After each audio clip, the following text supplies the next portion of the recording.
በስመ ስላሴ በስመ አብ ወወልድ ወመንፈስ ቅዱስ አሐዱ አምላክ አሜን።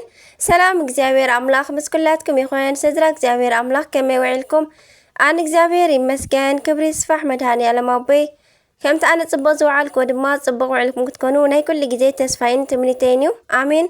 ስንክሳር ዘወርሃ የካቲት ዕለት 1 ባሕቲ ሓጎስ ባሕቲ ጥዕና ድማ ይግበረልና። ኣሜን። ስንክሳር ድሰምዕ ዘንብብ ፍቕሪ ጎይታ ኣብ ልቡ ይዕንብብ፣ ሓለዋን ጸሎትን ናይ ቅዱሳን ድማ ይረክብ። ዝክረ ጻድቅ ለዓለም የሉ፣ ዝኽሪ ናይ ጻድቕ ንዓለም ይዝነብር። ካብ ኩሉ ክፉእ ዘበለ ክድሕኑ ንቅዱሳን ተማሕፀኑ። ኣሜን። በስመ አብ ወወልድ ወመንፈስ ቅዱስ አሐዱ አምላክ አሜን። ወርሒ ብሩኽ የካቲት ይግበረልና። ባሕቲ ሰላም፣ ባሕቲ ጥዕና፣ ባሕቲ ጽድቂ፣ ባሕቲ ንስሓ ይግበረልና። ኣሜን። ጉባኤ ቁስጥንጥንያ የካቲት 1 በዛ መዓልቲ እዚኣ ኣብ ቁስጥንጥንያ ኣብ ዘመነ መንግስቲ ጉባኤ ቴዎዶስዮስ ዓብይ ማሕበር ጉባኤ 150 ቅዱሳን ኤጲስቆጶሳት ተኸናወነ። ምክንያቱ መእከቢኦም ድማ ብዛዕባ ልዕሊ ሃገረ ቁስጥንጥንያ ሊቀ ጳጳሳት ዝነበረን ንናይ ክብሪ በዓል ቤት መንፈስ ቅዱስ ዝኸሓደን ብኽፍኣት ልቡ ድማ ፍጡር እዩ ዝበለን መቅዶንዮስ እዩ። ካልኣይ እውን ሓደ ገጽ ስለ ዝብሉ ሰባልዮሳውያን እዩ።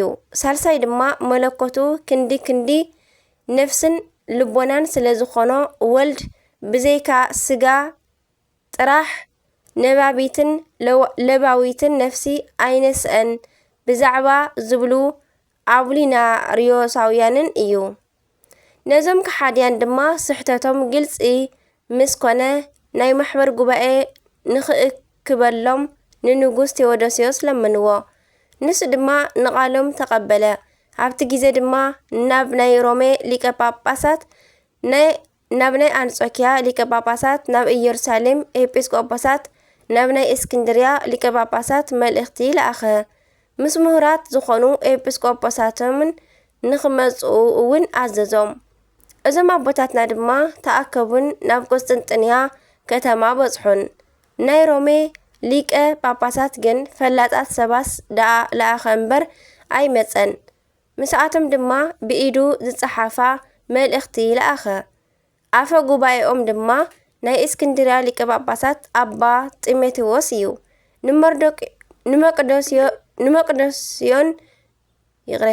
ንመቅዶንዮስ ድማ ጸውዖ። ርክስቲ ሃይማኖቱ ንኽናገር እውን ኣዘዞ። እቱ ከሓዲ ድማ መንፈስ ቅዱስ ከም ኩሎም ፍጡራን ፍጡር እዩ በሎ። ጢሞቴዎስ ድማ መንፈስ ቅዱስ ንእግዚአብሔር ህይወቱ ከም ዝኾነ ዶ ኣይትፈልጥን? ብኸመይ ህይወቱ ንእግዚአብሔር ፍጡር ትገብሮ? ሕጂ እውን ናብ ናይ ዘለዓለም እሳት ገሃነም ቅድሚ ምእታውካ ካብዛ ርክስቲ ክሕደት እንተተመለስካ ይሓሸካ ኢሉ መለሰሉ። ንሱ ግን ኣይሰምዖን ኣይተመለሰን እውን። ንሳቶም ድማ ኣውገዝዎ፣ ካብ ሽሞቱ እውን ሰዓርዎ፣ ካብ ቤተ ክርስቲያን እውን ሰጎግዎ። ብድሕሪ እዚ ድማ ንሰባልዮሳውያን እውን ጸውዖም እሞ ንስኻትኩም ከ ብዛዕባ ሃይማኖትኩም እንታይ ትብሉ ኢሉ ተናገሩ በሎም እሞ ንሳቶም ድማ ኣብ ወልድን መንፈስ ቅዱስን ሓደ ገጽ ሓደ ህላዌ እዩ፣ ብዝኾነ ይኹን ሰለስተ ኣይከውንን ኢሎም መለሱ። ኣባ ጢሞቴዎስ ድማ ወልድ ኣብ ውሽጢ ዮርዳኖስ ቆይሙ እናሃለወ መንፈስ ቅዱስ ድማ ብኣምሳል ጻዕዳ ርግቢት ወረደ፣ ኣብ ልዕሊ ርእሱ ድማ ተቐመጠ። ኣብ ድማ እንካብ ውሽጢ ደመና ዝፈትዎን ብኡ ደስ ዝብለንን ወደይ እዚ እዩ፣ ንዕኡ ድማ ስምዕዎ ዝብል ቃል ተስዒሩ ድዩ?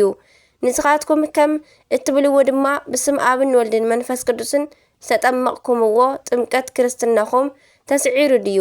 ሕጂ እውን ነዚ ክሕደትኩም ሕደጉ። እንተተመለስኩም እውን ይሓሸኩም። ኣቐዲሙ ኣርዮስ ንወልዲ ከሓዶ፣ እዚ መርዶቅዮስ ድማ ንመንፈስ ቅዱስ ከሓዶ። ንስኻትኩም ድማ ምስኣቶም ተሳተፍቲ ኮይንኩም፣ ንሳቶም ግን ኣይሰምዑን ኣይተመለሱን እውን። ማሕበረ ጉባኤ ድማ ኣውገዞም፣ ካብ ቤተ ክርስቲያን እውን ሰጎጎም። ብድሕሪ እዚ ድማ ወልድ ብዘይካ ስጋ ጥራሕ ነባቢትን ለባዊትን ነፍሲ ኣይነስአን ዝብል ናይ አቡሊናርዮስ ትምህርቲ ኣውገዙ። እዞም ኣቦታት 150 ኤጲስቆጶሳት ድማ ኣብ ልዕሊ ጸሎተ ሃይማኖት ጎይታናን መሕወይን ብዝኾነ ካብ ኣብ ዝሰረጸ መንፈስ ቅዱስ ንኣምን ምስ ኣብን ወልድን እውን ክንሰግደሉን ከነመስግኖን ኣብ ነቢያት ሓዲሩ ዝተናገረ እዩ። ልዕሊ ኩሉ ብእትኾን ናይ ሃዋርያት ጉባኤ ብሓንቲ ቅድስቲ ቤተ ክርስቲያን እውን ንኣምን ሓጢአት ንምስስራይ እውን ብሓንቲ ጥምቀት ንኣምን ትንሣኤ ምውታንን ንዘለዓለም ዓለም ዝመጽእ ህይወትን ድማ ተስፋ ንገብር ዝብል ወሰኹ። ሃይማኖቶም ዝቐንዐ 318 ኣቦታትና ንመንግስቲ እውን ፍጻሜ የብሉን እስካብ ዝብል እዮም ዝተናገሩ። እዞም 150 ኣቦታት ድማ ዝተኣከቡሉ ምእንቲ መንፈስ ቅዱስ ስለ ዝኾነ ብዛዕባኡ ኣብረህርሁ። ንዕኡ ድማ ምስጋና ይኹን። ናይ ኣቦታትና በረኸቶም እውን ምሳና ተሃሉ ንዘለዓለም ዓለም አሜን። አርኬ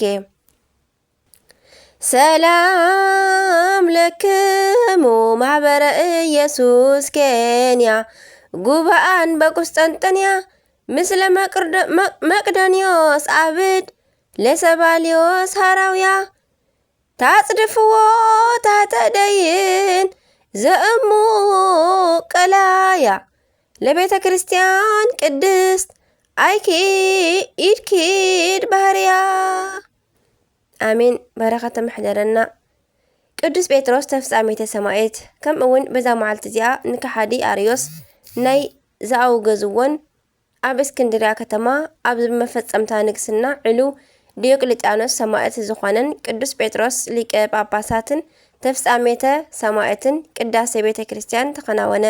ጻድቅ ንጉስ ቆስጠንጢኖስ ምስ ነገሰ ድማ ንኹሉ ኣብያተ ጣዖታት ኣፍረሰ። ነዛ ቤተ ክርስቲያን እዚኣ ድማ ብስሙ ንቅዱስ ጴጥሮስ ኣብ ምዕራብ እስክንድርያ ሃነጻ።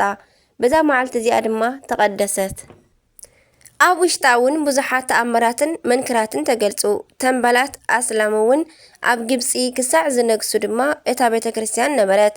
ምስ ነገሱ እውን ፍልጥቲ ኮይና ነበረት። ብድሕሪ እዚ ፈሪሳ ባደመት። ቤተ ክርስቲያን ቅዱስ ጴጥሮስ ግን ብጽንዕቲ ኢድ ጎይታናን ኣምላኽናን ኢየሱስ ክርስቶስ ዝተተሓዘትን ጽንዕትን እያ።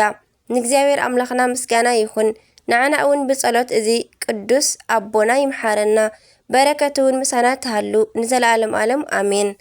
አርኬ ሰላም ለቅዳሴ ቤትከ እንተሃነጽዋ ህዝባ ለእስክንድርያ መንገለ ምዕራባ ጴጥሮስ ዘኮንከ ለስምዐ ሃይማኖት መክብባ ቃለ እም ሰማይ ከመብእሲት ነበባ ለማህደሪከ ዘትነብር ቁሩባ አሜን። እግዚአብሔር አምላኽና ምስጋና ይኹን። ንዓና እውን ብጸሎት እዞም ቅዱሳን ኩሎም ይምሓረና ንዘለዓለም ዓለም አሜን።